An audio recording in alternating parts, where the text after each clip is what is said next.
শুক্রবার বলতে আসলে সবাই ছুটির দিন মনে করলেও আসলে শুক্রবার সবার জন্য ছুটির দিন না। আমার সাথে অনেকেই এগ্রি করবেন, সবচেয়ে বেশি এগ্রি করবেন যারা হাউসওয়াইফ, তারা এগ্রি করবেন তাদের ছুটির দিন বলতে কিছু নেই। আসসালামু আলাইকুম, welcome to my daily blog. তো এই হচ্ছে আমাদের মমির সাহেব, যার কখনোই ঘুম ভাঙে না, তাকে হচ্ছে জাগাইতে হয় ঝাঁকায়া পিটায়া।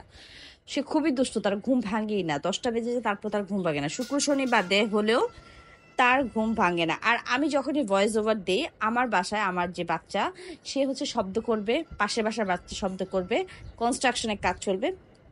আমাকে ক্ষমা সুন্দর দৃষ্টিতে দেখবেন, আমি চেষ্টা করি ভয়েস ওভার দেওয়ার সময় এগুলো অফ রাখতে, বাট হয় না।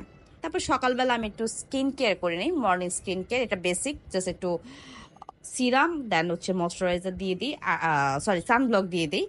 আর হচ্ছে আমার অ্যালার্জি হয়েছে, আমি ফার্স্টে দেখাচ্ছিলাম, আমার ঠান্ডায় মুখ ফুলে যায় আর এরকম লাল লাল হয়ে যায়, এটা আমার একটা রোগ। আজকে হচ্ছে মমিত হচ্ছে কাছে পানি দিচ্ছে, তাকে দিয়ে পানি দেওয়াচ্ছি, কারণ তাকে দেখে টুকটাক কাজ করানো শিখাই। মমিত মাসাল্লাহ টুকটাক কাজ করে, তারপরও তাকে ধাক্কাইতে হয়, সে ইচ্ছা করে করে না, তাকে ধাক্কায় ধাক্কায় করাইতে হয়। এক কথা 1000 বার বলার পরে তারপর সে করে, সে হচ্ছে এক কথা কাজ করে ফেলবে, সেরকম মানুষ মুমিত না। তো যাই হোক, আমি মর্নিং একটা কোলাজেন কফি খাই, এটা সবাই জানেন। আমি শুধু কোলাজেন কফি শেষ হলে আমি আরেকটা হেলদি ড্রিঙ্ক খাবো, এটা আমার একটা বেসিক রুটিন। আমি মনে করি প্রত্যেকটা মানুষেরই একটা হেলদি ড্রিঙ্ক অ্যাটলিস্ট মর্নিংয়ে ব্রেকফাস্টের আগে খাওয়া উচিত। তো আজকের নাস্তা খুবই বেসিক, একদমই ব্রেড অ্যান্ড এগ, মানে যেটাকে বলে আমার ডিম ভাজা। তো এটা করে নিতেছি কারণ আমার আর এখন আবার রুটি বানাইতে ইচ্ছা করতেছে না, আর ব্রেড আমি কালকে রাতেই নিয়ে এসেছিলাম। তো এই হচ্ছে আজকে আমার মাছের নাস্তা করবো। তারপর একটু চা খেয়েছে, চায়ের আর ফিল্ম করা হয়নি চাটা, ওই তাড়াহুড়া থাকে শুক্রবার। তারপর হচ্ছে মম্মিদের টিচার চলে আসছে, হুজুর মাহাদি। মাহাদি হচ্ছে আমাদের নেইবার্স ভাবির ছেলে, মাসাল্লাহ ও কোরআনের হাফেজ, সবাই মাহাদির জন্য অনেক দোয়া করবেন। তো এ হচ্ছে খাওয়া দাওয়ার পর সিঙ্কের অবস্থা, এক সিঙ্ক ভর্তি থালা বাসন, সেগুলোও আমি ধুয়ে নিলাম। তারপর আবার কিচেনটাকে সার্ভ করে নিতেছি, এখন আমি আবার রান্না করব, মানে দুপুরে রান্না। এ হচ্ছে একটা হাউস ওয়াইফের ডেইলি রুটিন। এটা হচ্ছে চিকেন, আমি কেটে পরিষ্কার করে নিচ্ছি, এটা ধুয়ে রান্না বসিয়ে দিয়ে এলাম।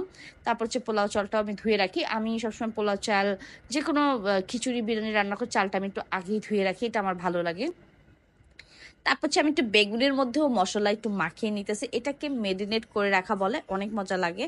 তারপর মমিতে যে রেডি হয়ে গেছে নামাজের জন্য, তারপর মমিত নামাজ পড়তে চলে যাবে। এর মধ্যে আমার রান্নাগুলাও বসানো দুইটা চুলাতেই। তারপর আমি আবার হচ্ছে আজকে আমি অ্যাকচুয়ালি মমিতের টিচার মাহাদিকে বলছি মমিতের সাথে লাঞ্চ করতে, মমি চাচ্ছিল করুক, তো এজন্য। আর মাহাদি অনেক ভালো একটা ছেলে, অনেক ভালো একটা ছেলে, মাসাল্লাহ মাসাল্লাহ।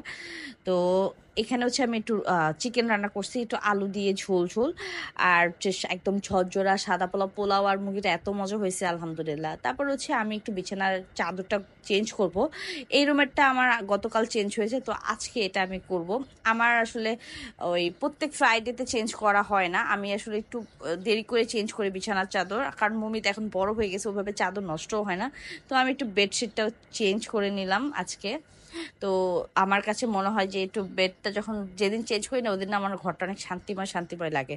তারপর আমি বেডশিট চেঞ্জ করে আবার কিচেনে যাই, কিচেনে গিয়ে হচ্ছে আমি এখানে একটু কাবাব ভেজে নিতেছি। এটা আমার না বানানো থাকে সারা বছর, ফ্রিজে ফ্রোজেন করে, আমার যখন লাগে আমি নামিয়ে রাখি, জাস্ট শেপ করে বানিয়ে ভেজে ফেলে। তারপর যে একটু বেগুনও ভেজে নিলাম, আমার পোলাও আর খিচুড়ির সাথে বেগুন ভাজা আমার অসম্ভব পছন্দ। হচ্ছে আমি টেবিলে সার্ভ করে দিলাম। আজকে রান্না বান্না এই ছিল ব্লগ। আল্লাহ হাফেজ।